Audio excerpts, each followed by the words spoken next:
So it's safe to say that Chicago Bulls fans were pretty spoiled in the 1990s. Hey look, I don't blame them. I mean, I wish it happened to me.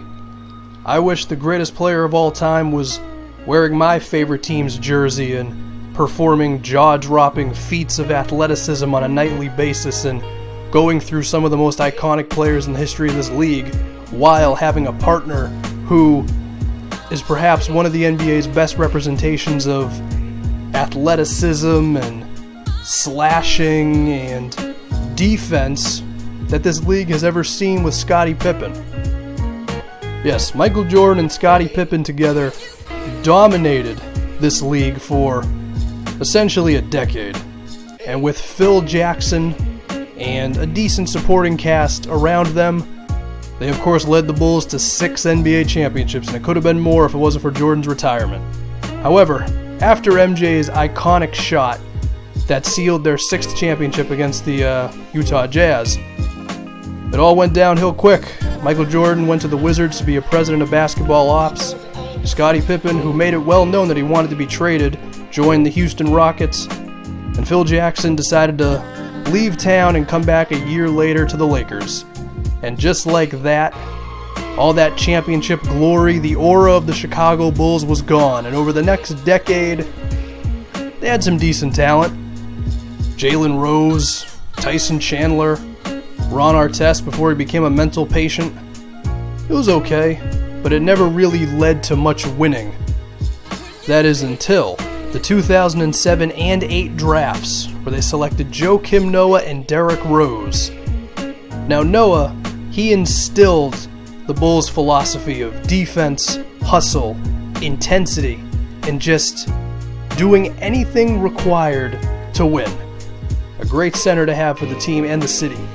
As for Derrick Rose, they acquired a Rookie of the Year, perhaps the most athletic point guard this league has ever seen, and like Joakim Noah, a great character in the locker room.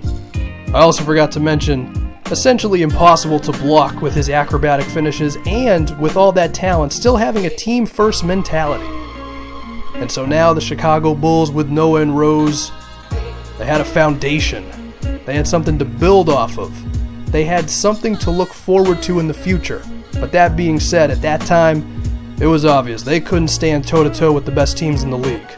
That is until Tom Thibodeau came over from Boston and became the head coach, and the front office also got busy, acquiring Carlos Boozer as a free agent formerly from the Jazz. He provided the Bulls with some extra scoring punch that they needed, as well as someone that they could give it to on the low block in half-court settings. On top of this, Luol Deng, the small forward, slowly became one of the best all-around players in the league.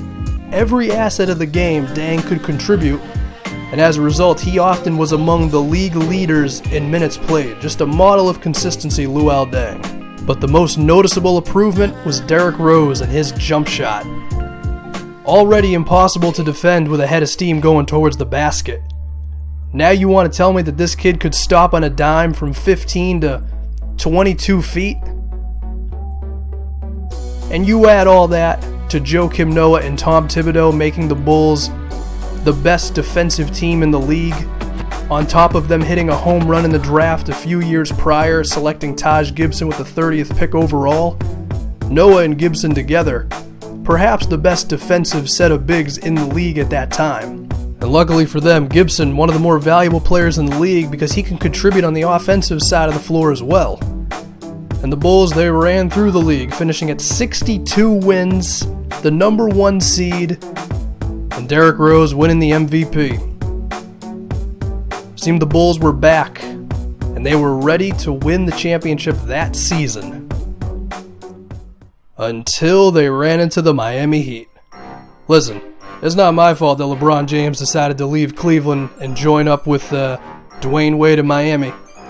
But he did, and the Bulls had to deal with it. And they had a great regular season, and they certainly didn't look terrible against the Heat in the conference finals. But once LeBron James decided he was defending Derrick Rose in crucial situations, that was about it, and Miami did him in only 5 games. So Chicago knew they were a very talented group with a great foundation, but at the end of the day, you got LeBron James, you got LeBron James. So for the next season, The Bulls retooled a bit. They acquired Rip Hamilton to help them out with some scoring along the wing, and they were ready. Once again having a fantastic season, winning 50 out of 66 games in a lockout year, and they went up against the 76ers in the first round, and it was going really well until... Yeah, I made the screen black. You know what's going to come up. You really want to see it?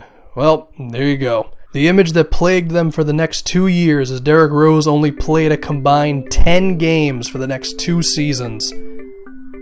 Now the Bulls, they were at least respectable, mainly thanks to Joakim Noah and his inability to just let that heart die.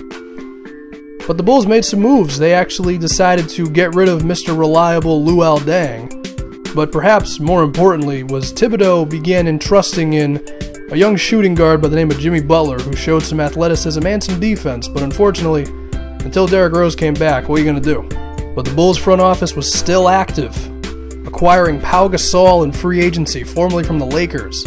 You want to talk about Boozer giving him someone who can score? Gasol is just a better version of that. And Jimmy Butler, as I mentioned, great defensively, but then the guy just decided to become a beast on the other side of the floor as well and insert himself into being one of the best players in the league, period. And as for Derrick Rose, I mean, he definitely showed flashes of his former self, but at the same time, the inconsistencies were real.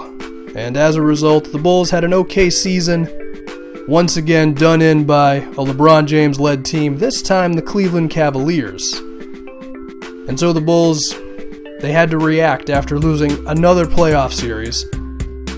And, well, they let Tom Thibodeau go. They felt he was a bit too stubborn. He played his starters too many minutes, and he was, at times, a bit uncreative with his offense. Is uncreative a word?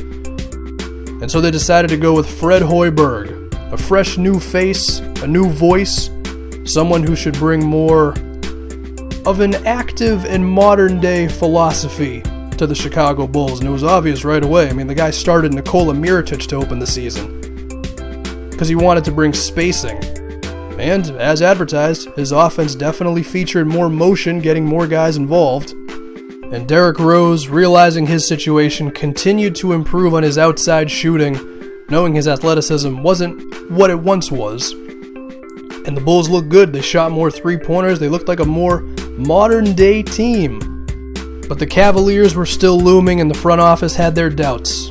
They wanted to make a trade to improve the roster, and they had the luxury because under Hoiberg's system, a few players emerged. Doug McDermott immediately became the sixth man, averaging nearly 15 points per game coming off the bench for them, as well as a young power forward by the name of Bobby Portis, a rookie who very quickly showed ability and a knack to make an impact on both sides of the floor.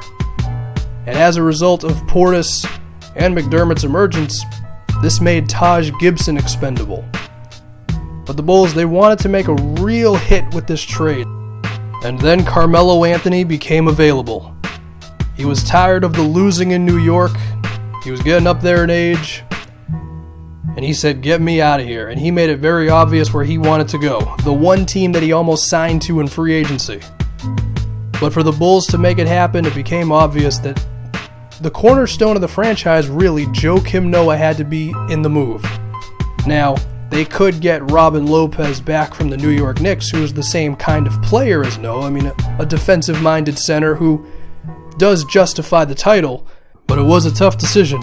The move was essentially Joakim Noah, Doug McDermott, Taj Gibson, and a first-round pick for Carmelo Anthony. Luckily, because of Bobby Portis and other guys, they could make this move and not lose too much. But the franchise went back and forth. So do you think they made the move? Of course they made the move. Didn't you see the thumbnail? I'm trying to get views here, come on. So the Chicago Bulls essentially became a fantasy team overnight. Derrick Rose passing off to Carmelo Anthony, and Melo, admittingly, actually doing a decent job when it came to his playmaking and his effort on defense. He was decent in those areas. And Robin Lopez, while not the impact player that Noah was, still one of the better paint protectors in the league. And oh yeah, in case you forgot about Jimmy Butler or Derrick Rose, yeah, they balled out as well. The Bulls ran through the league. That joke wasn't intended. On their way to the 1 seed, they found themselves all the way in the conference finals. And you know who they were facing. LeBron James, once again, the Cleveland Cavaliers. And it's safe to say that this thing was about... It definitely lived up to the hype. These are essentially the only 2 teams in the Eastern Conference, at least, who could beat each other. I mean, it was Chicago and Cleveland all season. And we were just waiting for it to happen, and it delivered and then some. A grueling, epic 7-game series. And anybody could have taken it in that last game, as you're going to see here in 1 second. It was about as close as it can get. And with Chicago up 1, Carmelo Anthony missed a chance to potentially seal it. So Cleveland had an opportunity to take the lead right back, and Kyrie Irving said, "Why don't I scare the crap out of Chicago real quick?" Makes it a 1-point game, hits the free throw. Oh no. There's a minute and a half left. We're down 2 in Game 7 to these guys. That's not good. But Fred Hoiberg, he called upon Carmelo Anthony so many times during the year, and he told him, if you're open for 3, just take the shot, man. And he wanted to be behind the line, but he'll take the long 2-pointer as that is a tie game.